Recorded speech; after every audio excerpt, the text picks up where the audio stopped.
This is a Dynamite Network podcast.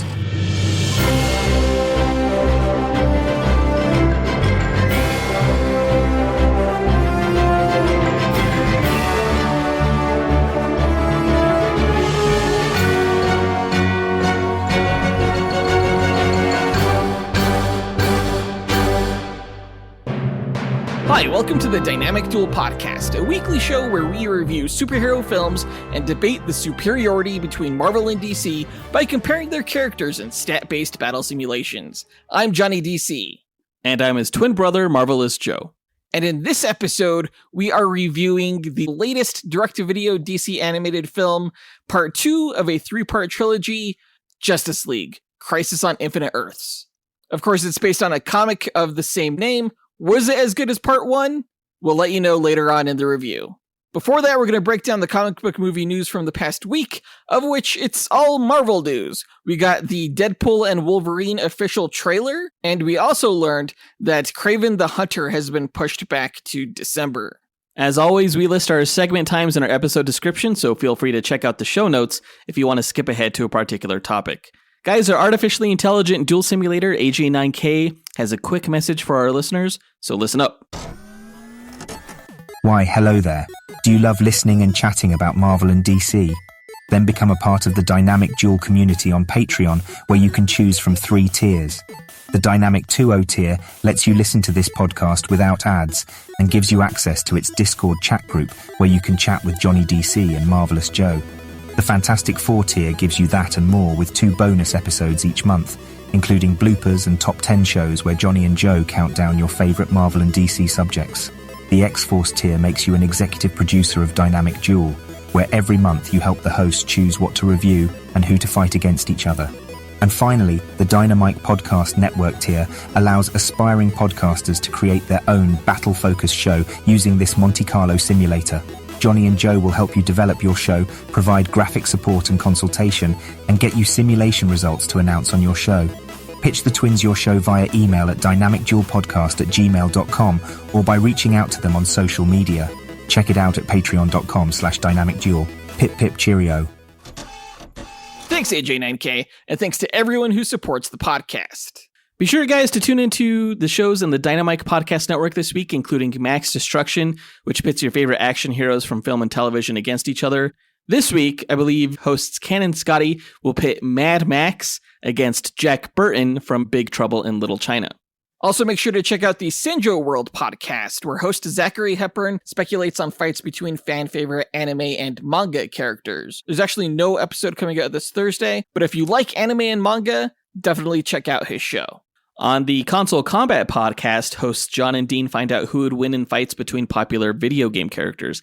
In yesterday's episode, they found out who would win between Detective Nick Valentine from Fallout 4 and Detective Cole Phelps from LA Noire. Visit dynamicpodcasts.com or click the link in our show notes to listen to all of the shows in the Dynamite Podcast Network. And if you guys have ever been a fan of Dynamic Duel, you owe it to yourselves to check out the Rankers podcast, where you can listen to Jonathan and I take a more holistic approach in their latest episode to the Marvel vs. DC debate. It was a whole lot of fun. I felt like it was a Marvel and DC debate that Jonathan and I had been prepping our entire lives for. So definitely check out the Rankers podcast. In fact, Marvel fans, if you have no interest in hearing a review about Justice League Crisis on Infinite Earths, I'd go check out the Rankers podcast right now. Honestly, even if you're a DC fan, that episode is better than Crisis on Infinite Earths Part 2. I'm just going to say it. It's a 5-star episode. Crisis on Infinite Earths Part 2 is not 5 stars. Definitely check out the Rankers podcast. But with that out of the way, quick to the No Prize. A No Prize is an award Marvel used to give out to fans. Our version, the Dynamic Duel No Prize, is a digital award we post on Instagram for the person that we feel gave the best answer to our question of the week. Last week, we asked, what casting announcement for a Marvel or DC film were you the most hyped about when you first heard about it, and why? And this is coming off of the lackluster news of the Jonathan and Martha Kent casting in the Superman movie. But we thought it was a fun question. We got a lot of great answers, so let's go ahead and run down our honorable mentions, as well as the No Prize winner. Our first honorable mention goes to Travis Herndon, who said, What's up, dynamic dudes? Travis here. Shout out to my twin. So my pick would have to be Christian Bale. I mean, when I heard that Christian Bale was going to be Gore the God Butcher, I was excited. I was hyped. Granted, Christian Bale didn't look exactly like Gore in the comics, and Love and Thunder was underwhelming to say the least. But come on, we have to admit, we were all hyped when we heard Christian Bale as Gore the God Butcher.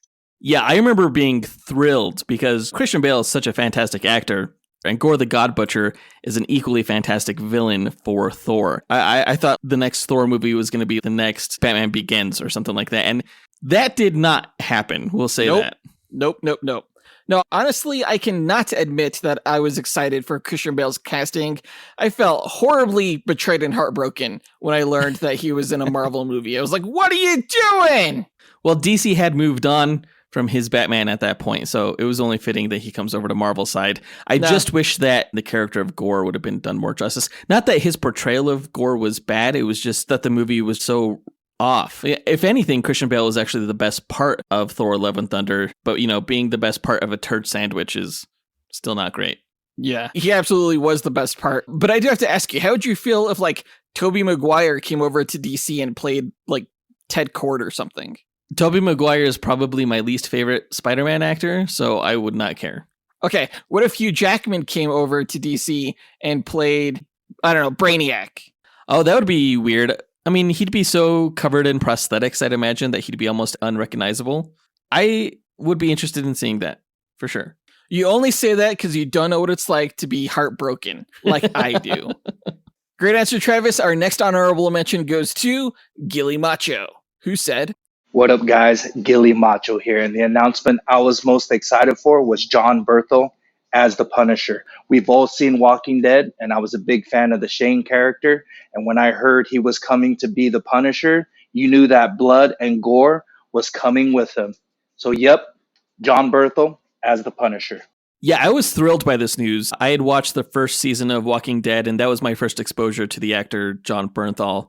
And when they announced his casting, I immediately was super hyped because even though I liked Ray Stevenson as the Punisher, who played the character most recently prior to this casting, John Bernthal just felt more like Frank Castle to me. He had that rage that he portrayed so well in The Walking Dead. And also he seemed more Italian, which the Punisher is.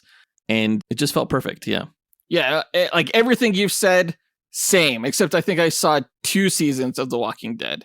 Oh, really? John Bernthal was a fantastic actor, and yeah, I think in all of the fan castings for an upcoming Punisher film or television series, everyone was pushing him for the role, including me. Yeah, I'm really glad that he's coming back for the Daredevil Born Again series, or, he's heavily rumored to appear again. I think he just captures the character on a deeper level than any previous Punisher actor has. For sure. Yeah, absolutely. Great answer, Gilly. Our next honorable mention goes to Judson Batty, who said, "Hi guys, Judson Batty here. I would say that the casting decision I was most excited about was Pierce Brosnan as Dr. Fate in Black Adam, because I wasn't too hyped for the movie beforehand, but when they cast a James Bond actor who was really good, I knew that at the very least, no matter how shit the rest of the film turned out to be, Dr. Fate would be done well, and it just really made me excited for it." Leave it to the Brit to say that a James Bond actor was the one they were the most excited for. But you know what? I am right there with you, man. I am a huge fan of James Bond, as people who have listened to this podcast for a long time know. And I was just seething with jealous rage when Pierce Brosnan was cast as Dr. Fate, because DC also got Timothy Dalton to play the Chief in the Doom Patrol television series. And I'm wondering when a Bond actor is going to join Marvel. Friggin' never. I know, that's so heartbreaking. At one point, I believe Daniel Craig was going to play Balder the Brave, and he had to back out. But hopefully they find a good role for Daniel Craig in a Marvel movie. He's still my fan cast choice for Despero, if they ever do Despero in a DC movie. I'll take George Lazenby at this point, too. I mean, Sean Connery's still alive, and he's done LXG, so you think he'd be up for a Marvel movie? Oh, LXG, another DC imprint film. Damn it! James Bond actors are breaking my heart over here. But in regards to Pierce Brosnan as Dr. Fate, yeah, I was super stoked when I heard this news as well. Pierce Brosnan is absolutely the kind of quality actor you'd want in a role that's sort of somewhat generic as Kent Nelson. He could really bring that character to life in a way that hasn't been done in the comics. Also, I knew his voice was going to be fantastic for the character of Dr. Fate, and I was not wrong. He was awesome.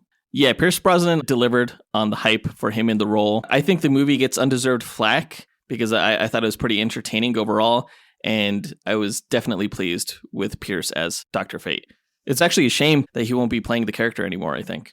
Yeah, well, I mean, for two reasons. One, because the character died in the movie, and also because the DCEU is over. But Gilly's brother Scotty also gave Pierce Brosnan as Dr. Fate for his answers, so shout out to Scotty. I thought that was kind of coincidental, too. Yeah? Out of all the casting, people just really love Pierce Brosnan. Yeah, I mean, who doesn't? But the winner of this week's No Prize is Colby Henches, who said, Hey boys, Colby Henches. The Marvel or DC casting I was most hyped for was Ryan Reynolds as Wade Wilson. He had done the Van Wilder and the Waiting movie, so I knew he could do the sophomore humor stuff. He did the Blade Trinity, so I knew he could do the comic book action stuff. You guys, I went into Wolverine Origins so hype. So hype. only to be let down so much, at least in that film.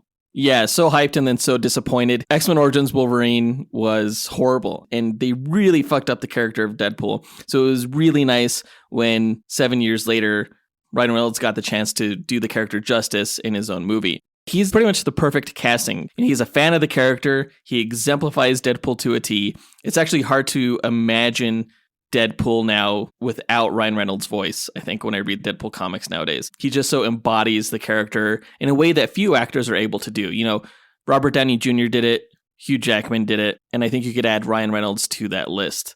And now that the MCU has lost some of their A-list talent like Robert Downey Jr., I really think that Ryan Reynolds is the biggest name that the MCU currently has in their acting roster. So I'm glad that he's able to pick up some of the slack with this year's Deadpool and Wolverine movie.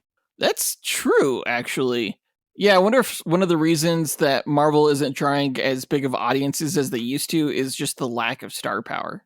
It's possible. An actor like Robert Downey Jr. can draw a crowd on his own. And nowadays, that kind of pull just doesn't exist quite like it used to. Which is interesting because some people accuse Marvel of killing off the movie star. People were caring more about the characters as opposed to the actors playing them. But yeah, maybe now actors matter more than people realize. So great answer, Colby. You win this week's No Prize. Congrats on that. If you, the listener, want a shot at winning your own No Prize, stay tuned to later on this episode when we'll be asking another question of the week. And now that that's done, on to the news.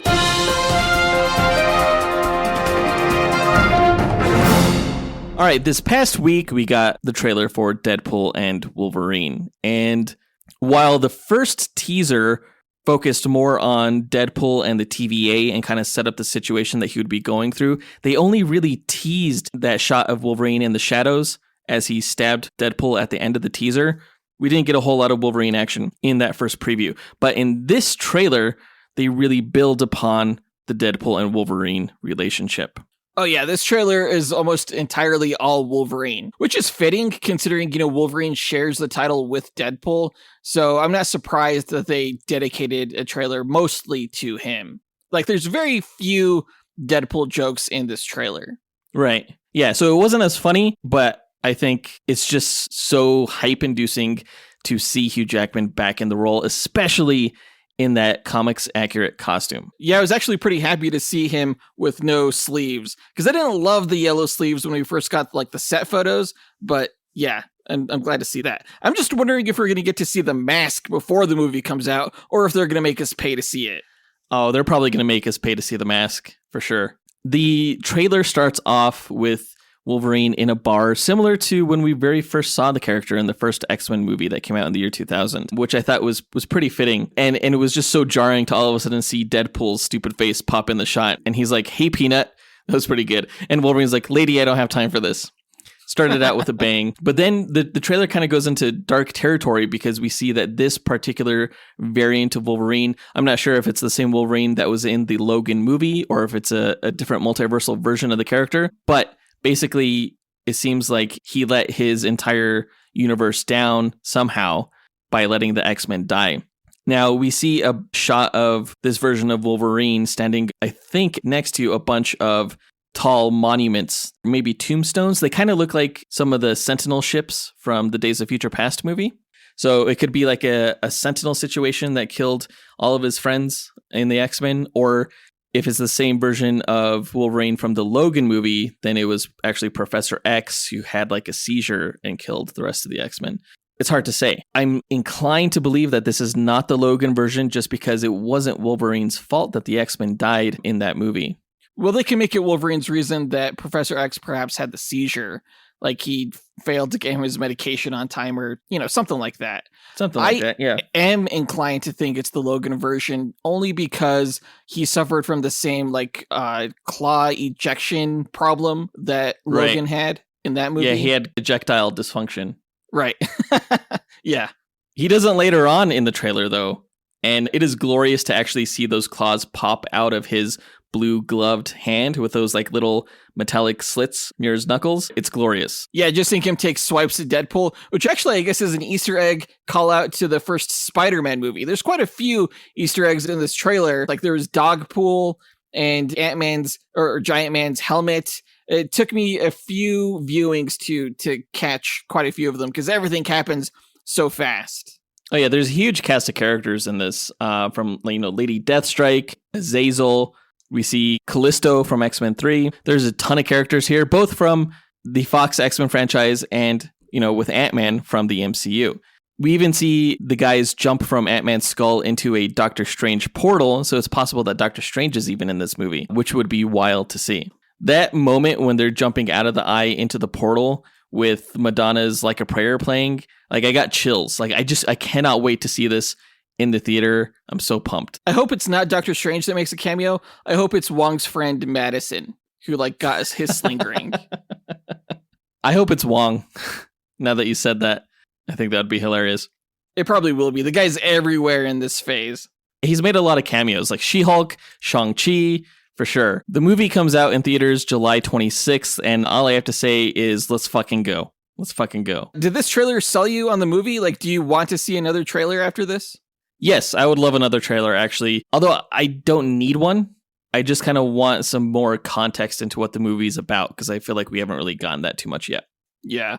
I didn't like this trailer as much as the first one. So yeah, I'm still hoping to get one that really merges the humor of Deadpool with the action of Wolverine. More so than either of these two trailers did. I'm sure we will get another trailer after this, and I'm sure it'll be more of a story trailer.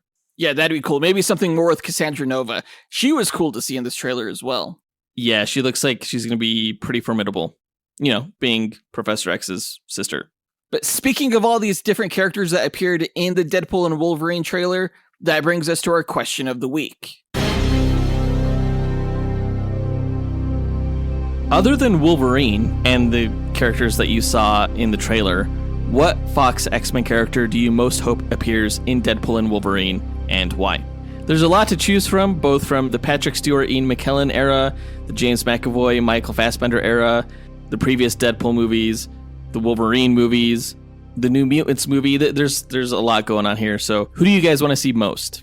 Record your answer at dynamicduel.com by clicking on the red microphone button in the bottom right-hand corner of the screen, which will prompt you to leave us a voicemail. Your message could be up to 30 seconds long, and don't forget to leave your name in case we include you on the podcast. We'll pick our favorite answer and award that person a Dynamic Duel No Prize that we'll post to Instagram. Be sure to answer before May 4th. In other news, we learned this past week that Kraven the Hunter, the movie being produced by Sony in the Sony Spider-Man universe, has been pushed back from August 30th, 2024 to December 13th, 2024. So it's no longer a summer release, it's now a Christmas time release. And I think if they just keep pushing this movie back, that would be the best thing for everyone. I mean, this is its fourth release date, right? I think so. Yeah, it's been pushed back quite a bit. I know initially it was supposed to come out for October of 2023, but then I think the studio wanted to have Aaron Taylor Johnson promote it, and he couldn't due to the strike at the time. So yeah, they pushed it back to this year, and it just keeps getting pushed back. Honestly, I wasn't surprised by this pushback. This fall seems kind of crowded for comic book films, and there really isn't anything comic book related being released in December, which tends to be a good money-making month. I just don't know about this film making money during the holiday season, because it looks like it's going to be kind of violent. Yeah, but that might be the best thing about it, honestly, because as Sony has shown us with recent releases like Madam Web and Morbius and Let There Be Carnage, the studio is just not really great at making the Spider-Man spin-off movies. And it doesn't seem like they're really going anywhere. At first, Sony was really pushing the idea of all these movies being interconnected, and they've kind of backpedaled on that, especially since the release of Madam Web, and stated like, oh, this is kind of like in its own separate standalone universe thing. Because really nobody's liking these movies. And if they say that they're all connected, people are even less inclined to go see them. Wait, so you're telling me that we're not going to see Morbius and Vulture and Kraven and everyone team up? It's looking like that's likely not going to be the case. That's embarrassing. I feel bad for Sony. Holy I feel cow. bad for Sony too. Not really, though. They kind of shat the bed and they should be forced to sleep in it now. Ew. And then eventually just give the Spider-Man rights back to Marvel. That's what we want to see, right? Very true. I have very little hope for this movie, which is a shame because I am a big fan of the character of Kraven the Hunter. If you want to learn more about him, if you haven't read about him in the comics, go ahead and check out our Vixen versus Kraven the Hunter dual episode. But speaking of James Bond earlier, the rumor is that Aaron Taylor Johnson is going to be the next James Bond. So part of me kind of hopes that Kraven the Hunter does really well at the box office so that he doesn't lose that chance. Because I do think that Aaron Taylor Johnson would make a good Bond. But if this movie bombs, he might be seen as box office poison. I don't know. I don't know if I buy him as Bond. I think he's too short. You know who should be Bond? Theo James. I was talking about this with a guy at work. Theo James should be Bond. Fuck no! That James Franco lookalike guy? What? I don't like it. I don't like it. Plus, he's like already 40 years old. It wouldn't work. Isn't Aaron Taylor Johnson like close to 40? No, he's 33. Fuck! Why do I feel so old? Anyway, off the topic of James Bond, I guess ultimately I'm pushing for Kraven the Hunter to do well and be good. It's not. Don't worry about it.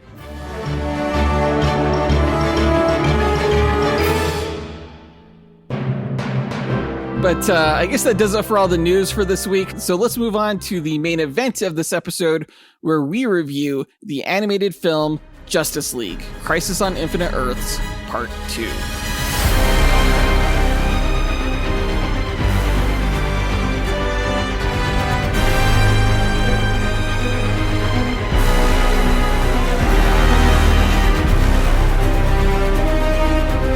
Justice League: Crisis on Infinite Earths Part 2 is the second of a 3-part animated film saga that itself is the conclusion of a 10-part animated film universe known as the Tomorrowverse.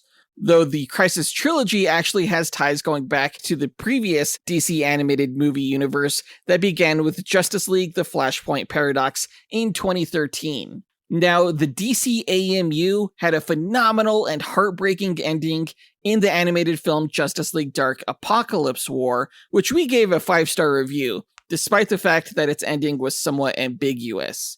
Considering that, it could be argued, the Crisis on Infinite Earths trilogy is 11 years in the making, and there are some rumors it will lead straight into James Gunn's new DC universe that includes animated films.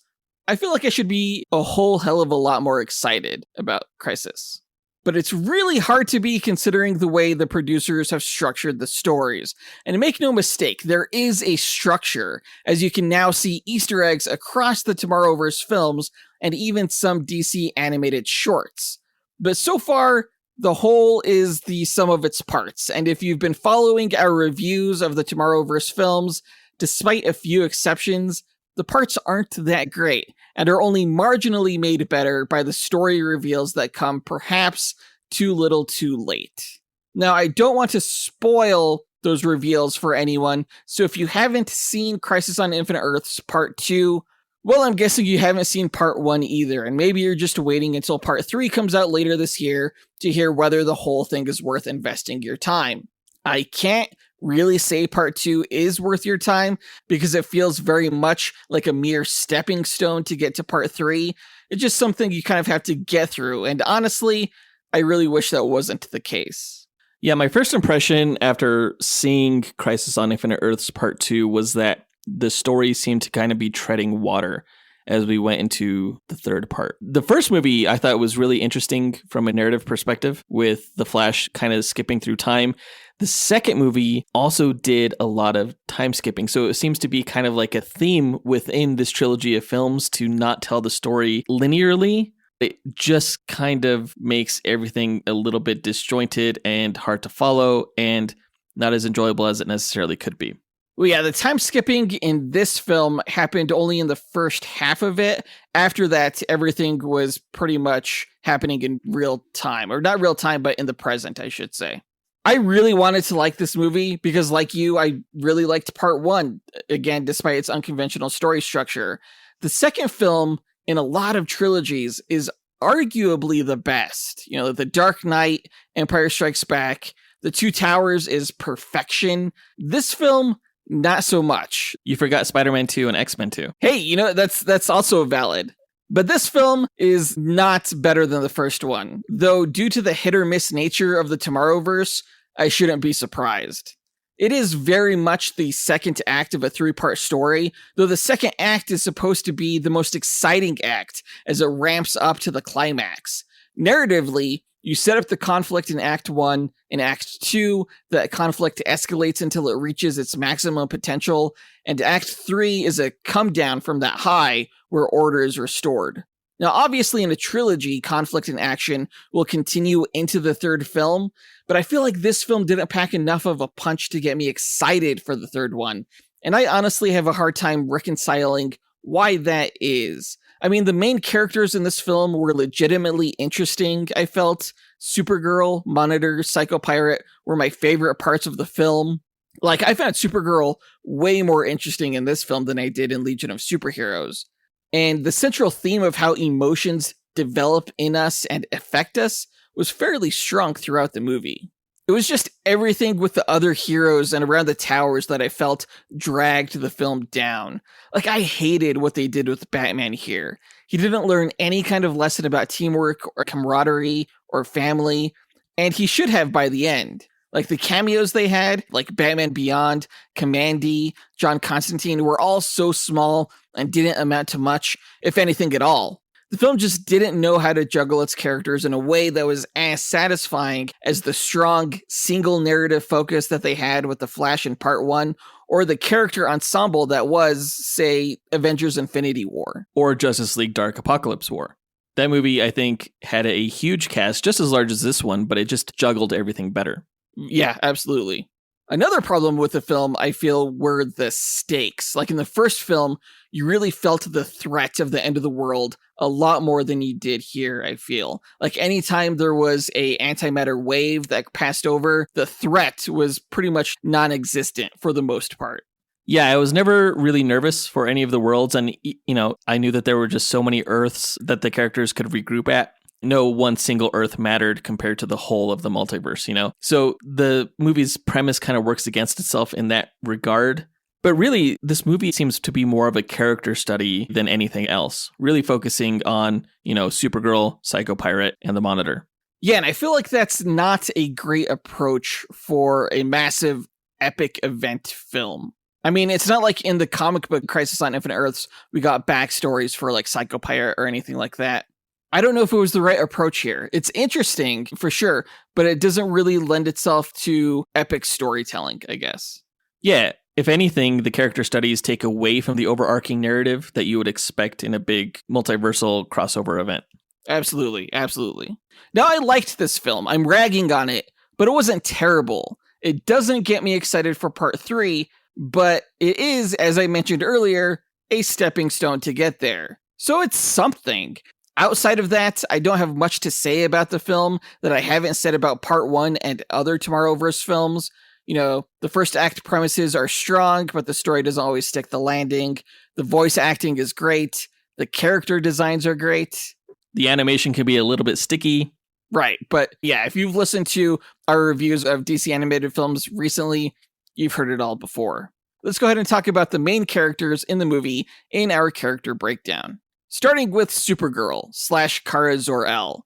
Now, Meg Donnelly does a fantastic job voicing Supergirl.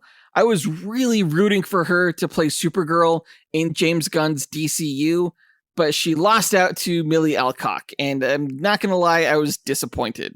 Yeah, the actress was great in the Legion of Superheroes movie, which is really more of a Supergirl movie, and she was great here. I think she brings a lot of emotional weight to the character, just like she did in the Legion of Superheroes animated movie, which was not a great film, but she was definitely the best part of that, I think. Yeah, I agree. Now, in this film, we learned that immediately after Krypton's destruction, Supergirl was begrudgingly rescued by the Monitor, who had observed the death of the planet. Supergirl, suffering from amnesia, was raised by the Monitor for timeless decades before she realized that he knew about what happened to her homeworld, at which point she left him due to his apathy.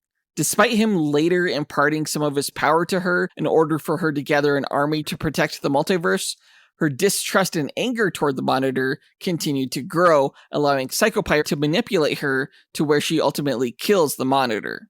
Her arc revolves around loss, you could say. The loss of her mom, loss of her world, loss of time with her cousin, loss of the Legion, and ultimately a loss of control over everything that's happening in her life and the universe. And all of that feeling of loss results in her ultimately losing a father figure at her own hands. It's pretty tragic. For sure, yeah. Everything that Supergirl has gone through has been quite heartbreaking. I guess I am a little bit confused, though, what happened when the Monitor imparted some of his power onto her. I thought that was going to transform her into Harbinger. It did transform her into Harbinger. She could just go in and out of her Harbinger mode when she's traversing the multiverse. Actually, that's one of the more interesting changes they made to the Crisis story, because in the comic, Harbinger is Lila Michaels, a separate character from Supergirl, and Lila does end up being manipulated by the Anti-Monitor into killing the Monitor in the comics. But here, the way they sort of wrote around that and having Supergirl angry at Monitor and blaming him for things like the destruction of Krypton, it was really well written, I thought. Yeah, the movie is able to kind of retcon and streamline the Crisis on Infinite Earths movie in a really interesting way. For sure. That's probably the best thing about it. Even though the execution isn't always successful, you have to admire the approach. With almost every film in the Tomorrowverse, you could say that. Yeah. It's like everything sounds good on paper, and then somewhere it just gets botched along the way, which is unfortunate, because it's like the Tomorrowverse should be so much better than it is. It really should be. It really should be. Now, moving on to Monitor, aka Mar-Novu. He was voiced by Jonathan Adams, who delivers a very understated performance, appropriately so. I thought he was perfect in this role. And the guy apparently has a lot of experience playing godlike characters. Like, he's voiced Darkseid, Galactus, Dormammu, King the Conqueror. He's just a fantastic voice actor. What a badass. Totally, right? What a resume. Now, the Monitor's arc revolves around Supergirl and the feelings he develops not just for her, but life in the multiverse as a whole because of her and her inspirations and criticisms that spur him to reject his calling and take action to protect everything. He assumes the antimatter waves bombarding the multiverse are a natural phenomena, but by the end he learns that not only are they coming from a specific individual, the Anti-Monitor, but that everything that has transpired is perhaps his fault. I imagine the next film will get a flashback as to why the Anti-Monitor hates the Monitor, and I'm really curious to see how much influence recent comics like the Darkseid War or Dark Knight's Metal will have on the story. Why does DC feel the need to rip off Marvel and characters like the Watcher with like this enigmatic race of beings who are sworn only to observe and not interfere with cosmic level events? The fuck's that about? That's straight from the Crisis comic. And? All right, let's find out who came first. Obviously, the Watcher came first. He came out in the 60s. Crisis was an 80s book. Be more original, is what I gotta say. Yeah, I guess he came out in 1982. Damn it. But I mean, he just looks cooler, you know? Like, what's with the giant bald head of the Watcher? Weird. Looks like a big baby. Why do you think it is that Monitor ended up developing like empathy? I think it was because he was never as close to anyone as he was to Supergirl. Like, he always tried to keep his distance. But because of Satellite's actions, his sentient spaceship, as it were, he was sort of forced into a position where he either cared for this young woman that was rescued, or, he just kind of callously eject her back out into space. I don't think he liked the idea of her death because he was like more aware of her individual existence compared to like the nameless victims of Krypton. And I think he just developed, what is it called? Propinquity, where you develop feelings for the people you are closest in proximity to. I think it's as simple as that. Moving on to Psycho Pirate, aka Charles Halstead. He was voiced by Jeffrey Arend. And I know this guy. He was in 500 Days of Summer. He was in The Ringer, in Garden State, and a bunch of TV shows. I did not know he did voice acting, and he did a fantastic job with Psycho Pirate. Though, based on his history, he probably should have had an English accent. But that aside, yeah, Jeffrey Arend, great voice. His voice, I have to say, is pretty damn haunting. Like, I think out of all the main characters in this movie, he was the most interesting. Every time he was talking about his backstory or just speaking in general, I was pretty much hooked. Oh, yeah. Yeah, it was really interesting. What I found most interesting early on was that they didn't go with the Roger Hayden version of the character, like the one I talked about in our last episode. They went with Charles Halstead, who they not only made a metahuman empath, removing any reference to the Medusa mask, but they also made him a multiversal entity who's gone by names such as Dr. Spectro or Rainbow Raider in different universes, which was hilarious because we saw Dr. Spectro in the Blue Beetle animated short that ties into this film, and he's playing with people's emotions. Yeah, I thought that was interesting. It also serves to solve one of the questions that you and I had regarding the Justice Society World War II movie, because I remember we were bitching in that movie about why Psycho Pirate didn't have his Medusa mask and how like the Medusa mask would have made a great artifact MacGuffin for that film and everything like that. But yeah, this version of the character never used the Medusa mask. All his empathic abilities were due to his metahuman nature. Dude, so I was listening to our review of Justice Society World War II in lead up to writing this review, and we were so wrong about so many things. Like, not only were we bitching about Psycho Pirate, we were bitching about Wonder Woman and how she'll probably never be seen in another movie again. It was just so many things. Well, like, how are we supposed to know? We weren't, but because Justice Society World War II took place in another timeline, and we weren't sure how that would fold into like the main Tomorrowverse timeline. But as it turns out, there really isn't a main Tomorrowverse timeline. You could say it's Earth 1, but no, you're right. We had no way of knowing that this was going to happen. It does make my review like pretty obsolete, though. I would say there are so many things I got wrong in it. It's embarrassing. Well, this movie doesn't make me like that movie anymore. I don't want to say it redeems the movie, but it does address some of the criticisms we had about the film. Now, the original backstory they created for Charles Halstead in this film was wild. His actions in the movie stem from the fact that he simply hates people because he's constantly feeling their emotions and feels that the world would be better if everyone just felt what he was feeling all the time. He's an interesting character, at times being somewhat sympathetic, while also at times shockingly evil. And I'd say it's probably an upgrade to what we got in the Crisis on Infinite Earths comic.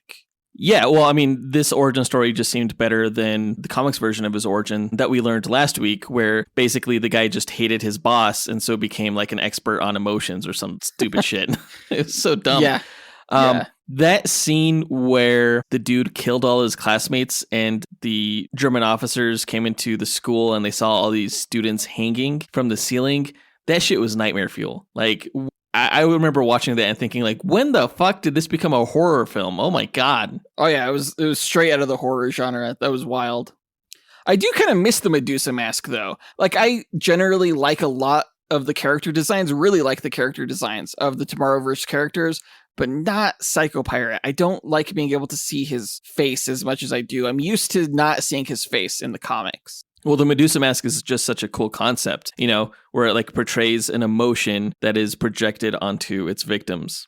Yeah. And it's just a great visual that you think would do really well in a medium like movies, For sure. For sure. I can't wait to see that adapted into live action. That'll be so cool. Just like this liquid gold mask. Hell yeah. If they choose to do that. They should. Psycho Pirate is a really great villain that just needs to be adapted. Heck, based off of this origin, I could see like a Psycho Pirate live action movie a la The Joker, where it's just like focused around him. I guess. I don't know. It could be a horror film. Why not? I'd watch it. I wouldn't, because I don't like horror movies.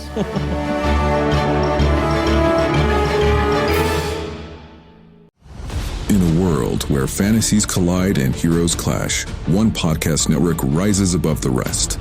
Prepare yourself for the ultimate showdowns in comic books, video games, movies, and anime. The Dynamite Podcast Network presents Console Combat, where video game legends brawl every Monday. Dynamic Duel, where comic book titans smash every Tuesday.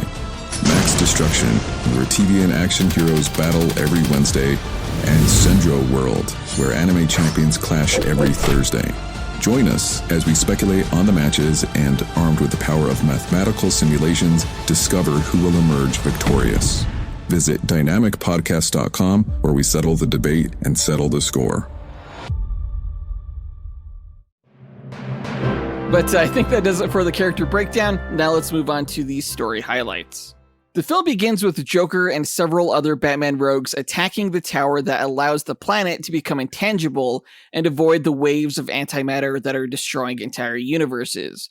With help from Bat family members from across the multiverse, Earth 1 Batman stops the Joker, though Batman disapproves of the others' help. Now, this was a pointless opening to the film. Like, I understand that Batman is a draw commercially, but when you have him just being a dick to everyone else, it's not fun to watch. Right, yeah, you want to see the Bat family kicking ass, united and working together. It's kind of a downer when you see Batman just being an asshole. Really, the whole Batman storyline was inessential to the entire narrative. And I don't know why they kept revisiting it, because he seemed no more important than any other single other universe that was protecting their own tower. Right, exactly. And in that regard, cameos like Batman Beyond, which were really used to help sell this movie in the trailers and stuff like that, we got really excited. That all felt kind of hollow and empty when it just seemed kind of gratuitous. Oh, yeah. Man, I was really excited, honestly, for Batman Beyond, especially because Will Friedle was returning to voice the role. But he only got literally 2 lines. He also voiced Commandy, and he had way more lines as that character than he did as Batman Beyond, which was unfortunate. I guess you could rationalize Batman's behavior in this film, though, as a sort of coping method with witnessing the death of James Gordon. He didn't want to lose anyone else close to him. Although maybe that's not true, because he wasn't close to that version of James Gordon, and he definitely wasn't close to all of his adoptive children from other multiverses. He freaking admitted to taking Dick Grayson back to the orphanage in his universe. That's messed up. Yeah, it kind of makes it feel like not my Batman, right? Because right. My Batman would take on a ward in Dick Grayson. Who the fuck is this guy? For sure. Now, in a flashback to World War II on Earth 2, Psycho Pirate converses with an imprisoned Dr. Fate, recounting his childhood as an empathic metahuman who absorbed, amplified, and reflected the emotions of those around him. Another flashback follows that goes all the way back to the destruction of Krypton, observed from a distance by the Monitor in his satellite ship, which notices and rescues Supergirl amidst Krypton's ruin. Why do you think Dr. Fate gave Psycho Pirate the ability to traverse among the multiverse? We don't know that yet. I'm hoping we'll learn that in the 3rd film, but I'm guessing it has something to do with either a change of heart that comes from the Psycho Pirate or some kind of, I don't know. He's needed for some reason. It's his fate to be able to traverse the multiverse. So, of course, Dr. Fate got involved and gave him that ability. You think Psycho Pirate will be redeemed in the 3rd film? He certainly was not in the comic, so I don't know. I could see them going either way. Did this scene with Dr. Fate redeem the character at all for you from the Justice Society World War II movie? A bit. He was much, much cooler in this film, partly because we actually got to see him as Dr. Fate in all of his glory. Now, going back to Psycho Pirate's past, his parents shipped him off to a boarding school in Bavaria, where he suffered under the amplified aggression of the school boys. Over time, he managed to control his power and used it to kill, humiliate, and control everyone in his school. Meanwhile, Monitor, initially annoyed by Supergirl's presence, helped her recuperate and began teaching her about the multiverse and his ancient race who observe events in the multiverse. As timeless decades pass, Supergirl eventually finds her Kryptonian ship on the satellite and is devastated when she remembers Krypton's destruction. When Supergirl confronts Monitor, he reveals that her younger cousin is still alive as Superman, and Supergirl leaves Monitor, angry, to go to her cousin. Now, I like the rationale they had for why Superman is older than Supergirl in this universe. It's because she was aboard the Monitor ship where time does not pass. I thought that was a great reasoning. Yeah, considering that she was older when Krypton exploded and Kal-El was just a baby. Exactly. The character of Satellite was pretty interesting. He was like a more humanized version of HAL 9000 from 2001: A Space Odyssey. Yeah, he looked pretty menacing with that like single eyeball, but it turns out he was just a big old softy who cared for Kara. He was like, whoops, I accidentally saved her life. He had more empathy than the Monitor did, and it was almost like he was trying to teach the character of the Monitor how to care about things. Yeah, I thought the same thing. You almost have to wonder if he was being manipulated by the Presence at all, because the Spectre at the end explicitly said that the Presence wanted the Monitor to feel empathy. Interesting. Now, the Psycho Pirate recounts his time as a Nazi pirate captain whose ship sank and, while adrift at sea, discovered Atlantis, using his power to manipulate Aquaman and his kingdom into being Nazi allies, as we saw in the film Justice Society World War II. As Psycho Pirate concludes his story, he learns that his powers have no effect on Dr. Fate before Dr. Fate teaches Psycho Pirate a magic spell that would allow him to travel to other universes. Meanwhile, as Monitor observes the first waves of universe-destroying antimatter, he also observes Supergirl's heroic actions at the conclusion of the Legion of Superheroes film, and is inspired to take action, summoning her to a satellite once again, where he imbues her with a portion of his power to allow her to also traverse the multiverse as his harbinger, and collect heroes in order to save it. Does Dr. Fate usually recite his spells in Latin? Seems like more of a Constantine thing, right? Yeah, I don't usually see Dr. Fate, reciting incantations in the same way that John Constantine does. That's more of an occult thing, whereas Dr. Fate is more like artifact based, I would say. And Doctor Strange just says a bunch of nonsense, like the hoary hosts of Hoggoth, like stuff Stan Lee invented. Yeah, those hosts of Hoggoth are hoary.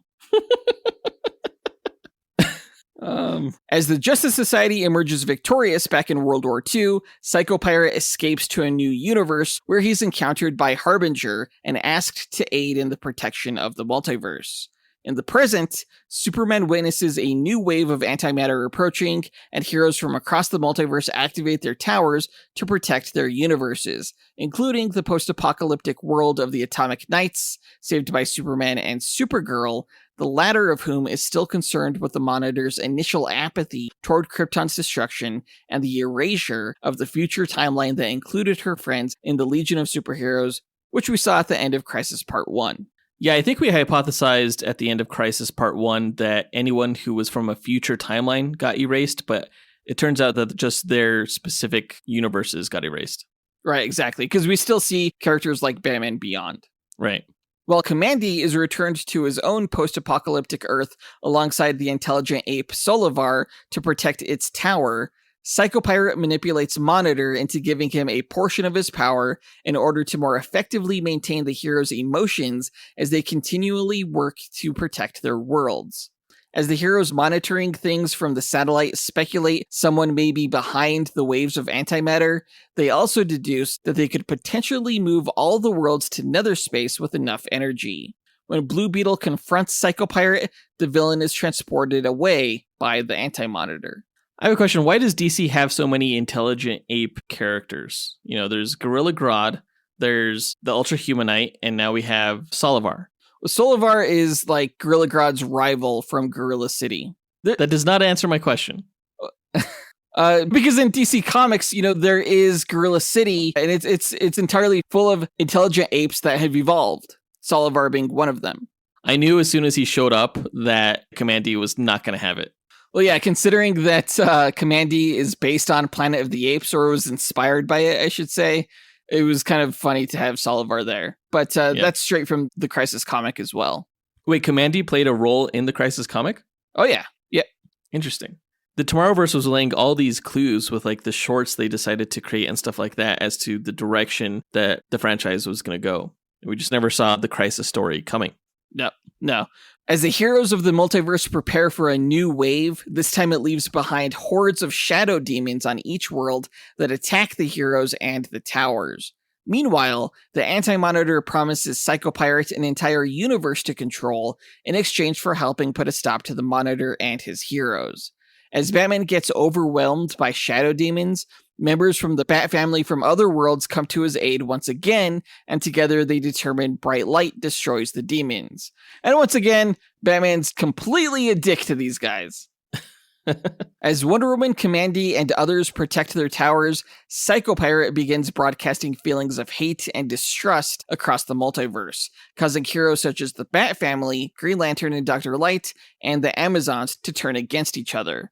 When Supergirl attacks a shadow demon, her physical contact with it allows Psychopirate to project an illusion in her mind of her being with her loved ones, and coming to the conclusion that the Monitor caused the destruction of Krypton and everything bad that has happened since. Now, I'm not going to lie, this whole Supergirl illusion thing was super confusing, because she was talking to Psychopirate in one moment, then she was helping her cousin fight shadow demons in another, then all of a sudden she's back on Krypton with the Legion and her mom, then Krypton is kind of destroyed behind her, and then she's with Psychopirate again. It's weird. As heroes across the multiverse continue to fight, a homeless man is revealed to be John Constantine, with help from the Green Lantern John Stewart. When Monitor confronts Psychopirate about what he's doing, he escapes to another universe, just as another wave emerges on the horizon. Many worlds are destroyed, including the world of the Amazons and Atomic Knights, though some heroes manage to overcome their wrath to activate their towers in time. So Wonder Woman is dead now, right? It's ambiguous. Her tiara lived, and she mentioned earlier that she was immortal, so I don't know if that means that allowed her to survive. I will give you a spoiler. In the extras for this film, they show a preview for part 3 in which she is still alive. That could take place timeline-wise before she dies here. I have no idea. But I think the tiara is a clue that she's still alive. Now, as the Monitor observes everything that's happening, he is approached by the Spectre, who implies that he will suffer for his millions of years of apathy. When the shadow demons across the multiverse leave for Earth-1, there they combine to form a colossal-sized Anti-Monitor. The emergence of the Anti-Monitor reveals to the Monitor and the Spectre that everything that has happened is the Monitor's fault, and as punishment, he allows Supergirl to kill him. When the hero's attacks on the Anti-Monitor fail, Supergirl realizes what she has done and holds the Monitor's dead body. The film ends with the Anti-Monitor charging up a massive energy attack, which is hella anticlimactic. For real. My wife is like, that was the end? Really? I'm like, hey, yeah, they're setting up a part 3, but you're right. It just kind of ended in a way that didn't feel like an ending. No. I mean, they should have just ended it with Supergirl holding Monitor. Like, they didn't need the whole charge-up attack, because if you're not going to finish that, why then? Why do it? Especially considering we still don't have a release date for part 3. Like, we know it's coming out this year, but who knows how many months he'll have to charge that damn thing. It's going to be one massive attack. Although the Anti-Monitor himself seems less threatening than an antimatter wave that's tearing through the universe. Right, especially considering the fact that the heroes were actually able to physically not necessarily harm him, but affect him. Because his mouth was screaming. It was like, ah. Right. But, they couldn't do that to an antimatter wave. We'll see how it plays out. I have high hopes for the next film, the third in the trilogy. I hope it ends with a bang, but I realize I have to temper my expectations considering the past quality of the Tomorrowverse film universe. Yeah, considering the inconsistent quality of this series of films, these Crisis movies almost require audience members to have seen every single movie in the Tomorrowverse to get a lot of the context behind what's going on here. Like, even in this film, little things like the scene of Supergirl trying to find Superman when she comes back to Earth. We, having seen Justice League War World, we know that that's where he is, up in space. But someone coming new to this film wouldn't know that, and so it would just add to the confusion. Things like Commandy, if people hadn't seen that DC Showcase short, they'd be like, who the hell is this guy showing up randomly in this film? Lots of little things like that. The investment required of the audience, I think, is too much. And this trilogy so far has done absolutely zero hand-holding. Yeah, and it doesn't help that a lot of the references, even in part one, are to some of my least favorite Tomorrowverse films. Like, there's a lot of references to Justice Society World War II. Hated that movie. Legion of Superheroes. That movie sucked. It's like, where's the Long Halloween references, Where's the... I guess they did have Green Lantern Beware My Power references, because I liked that movie. But, yeah, I mean, at least you could say the Crisis films are better than most of the other Tomorrowverse films. I don't know how much that's saying, but it's saying something. They're like midway there. They're kind of mid overall. I liked the first one again. Yeah. Hopefully part 3 is going to be the best in the whole Tomorrowverse universe, in the same way that Justice League Dark was really, really damn good and among the best of the DC animated movie universe. But in regards to this film, despite intriguing backstories for several characters, the film fails to capture the stakes or interest of part 1 as it slowly ramps up for the finale. We gave part 1 3.5 stars. I'm giving this one a notch below that, 3 stars. Right on the borderline of rotten and fresh. This time I'm leaning rotten for Rotten Tomatoes. Right, because, the tomato meter is a measure of recommendation. A lot of people view the tomato meter as a measure of quality. It's actually a measure of recommendation. And at the end of the day, I think I would also not recommend this movie, whereas I would recommend the first one. But that does it for this review. If you guys saw the movie, I'd love to hear what you thought about it. You can reach out to us via email at dynamicduelpodcast@gmail.com or by visiting us on Instagram, which you can find a link to in our show notes or by going to our website at dynamicduel.com.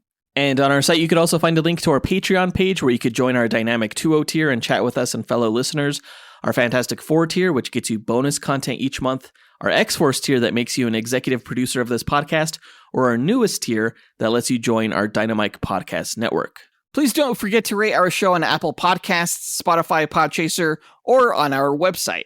In our next episode, in lead up to our review of the Netflix series Dead Boy Detectives, we are doing a Sandman tie-in duel because Dead Boy Detectives takes place in the Sandman universe.